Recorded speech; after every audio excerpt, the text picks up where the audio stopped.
this weekend. I think our kids are excited about it.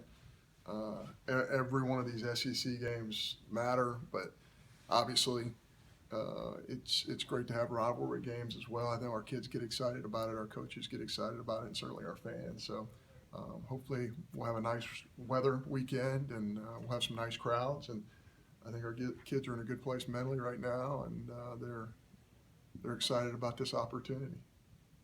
Dakota was up here saying like last year, he walked off the mound in Oxford and it was one of the worst losses of the season and of his career. But he said he learned, gained from that experience. What can you learn from an experience like that? Well, I think, when you look at it,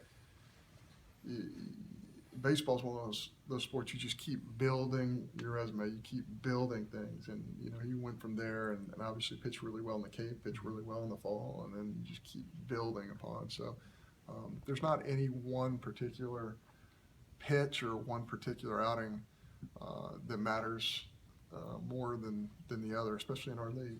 Those 30 league games, every single one of them matters. If we were fortunate enough to beat Ole Miss, they wouldn't let us count them as 2 SEC wins. They would count as 1, just like Georgia, just like Vanderbilt, just like LSU. So the reason why Ole Miss is the most important games we're going to play this year is because it's the next game we're going to play this year. And the minute you stop viewing it that way, the minute you don't stay under control and understand what your task is every single day. So, but I think our kids are in a pretty good place. I think they're into some pretty good routines, and I think they're excited about this opportunity. Ole Miss appears to be coming back with an all right-handed rotation, and you've seen these type of rotations before. How much better is this year's offense prepared with the number of switch and left guys that you have to match up with that? I think we do have, a more experienced crew, and I think with the addition of Nate Lowe, with the addition of guys like Kruger, with the addition of other guy, Humphreys is a better player than he was a year ago. He's worked really hard and kept getting better. Rooker, same way. Robson is a much improved player. He keeps getting better every single day. So, yeah, I think the guys who were around last year are certainly all improved, and I think they've shown that this year. With Dakota, obviously he's doing some pretty incredible things right now. I think it's 21 2/3 innings that he's gone without giving up an earned run and things. When did you, I guess, feel like that he could be that Friday night ace that he is now kind of pretty much solidified himself into being? I think his third or fourth time out in the Cape, a good friend of mine who's a cross-checker for a major league organization called me up and he said, "Hey, I just saw your guy pitch, and he was he throwing this cutter, and I saw this and I saw that." And I think, again, I've mentioned this many times. I think when you're allowed to go off on your own and play against very good competition and have a great experience in the summer, I think you can really find yourself. And I think Dakota's a classic example of that. I think Chris Stratton was very, very similar. I think he came from back from the Cape Cod League, had a great junior year, and really kind of became really independent about his own things that he was doing, and I think there was no question in our minds that he needed to go out and find some things out about himself this summer, and that's exactly what happened.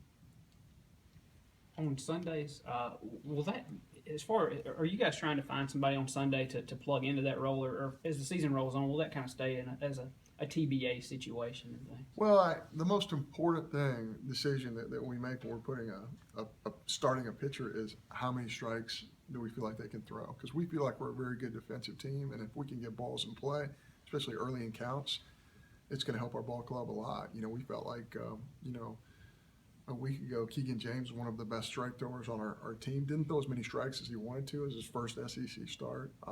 But we know that that's going to be his MO. He's going to have a survivable fastball that he can ram right in the strike zone. So that's what we're looking for. And a lot of things go into that. The bullpens they're throwing during the course of the week with Coach Johnson, their track record that they've established. But that's what we really need, because on Sundays, traditionally, bats are a little bit slower, and those guys who can get through those 4 or 5 innings early on, especially with the fastball, challenging the strike zone, those are the guys who are going to give you the most success. And that's what we really need on Sunday, and I think we have some great candidates for that. when Eli was kind of struggling early in the season, did you say something to him, or you kind of like let him work it out himself? No, there's no doubt in my mind, and he's a freshman, and he's going to have struggles like every other freshman. But there's no doubt in my mind that he's going to hit. I felt that way all along. I thought at the beginning he was a little overwhelmed, trying to do too much. But the guy can hit. He has a very simple approach, and inevitably that wins out. The more simple you are with your approach on the mound defensively and at home plate, you're going to have success. And I think that's what he's been able to do. I mean, what is he, like 10 for his last 13? I don't know the exact numbers, but I could really see that because I saw glimpses of that in the fall and the early portion of the spring. The guy can just hit, and he's never going to see that breaking ball going away from him, and that's a huge advantage as a hitter as well. Although we kind of mentioned that you had told him that it's just a marathon, and you're going to stub your toe sometimes. You just have to push through it. I mean, is that what you're kind of telling the other freshmen too? Yeah, sure.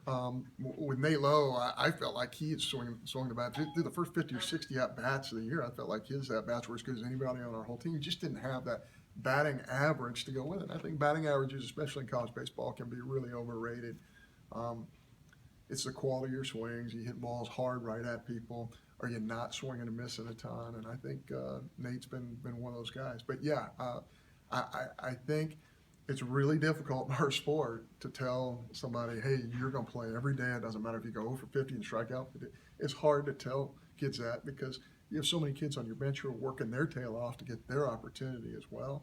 But I think Nate is one of those guys who's relaxed and kind of found his way, and he's comfortable in the middle of our lineup, and I think he's going to be very productive for us. When you look up and down Ole Miss's lineup, kind of what do you see from them? They're a really good club. They're a really good club, and they have swung the bat really well against us over the years. Bramlett's really good on the mound, among others.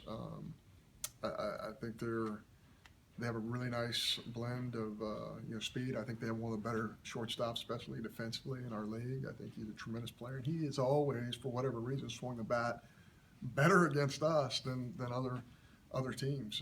He's done it in the Robinson kid. He's just done a great job. So, I think they're a very, very good team. They're an SEC caliber team. I think that's as high a compliment as you can say. Really, when you're looking at our league right now, I mean, literally out of 14 teams, you look at 10 of them that you say, man, I could, maybe even 11, I could believe that team under the right circumstances could end up in Omaha. Now I say that in any other sport. It's pretty remarkable that it has come to this in the SEC. And I was just doing an interview with someone out of the state of Louisiana, and they were going back to the history of Mississippi State and LSU and things of that nature.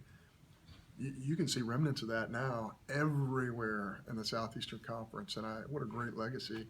To both Ron Polk and Skip Berkman, that has filtered into the rest of the Southeastern Conference, and that's the fate we have. Every single weekend, we're playing against a very similar team. Might have a little slightly different characteristics, but it's a very similar team every single weekend.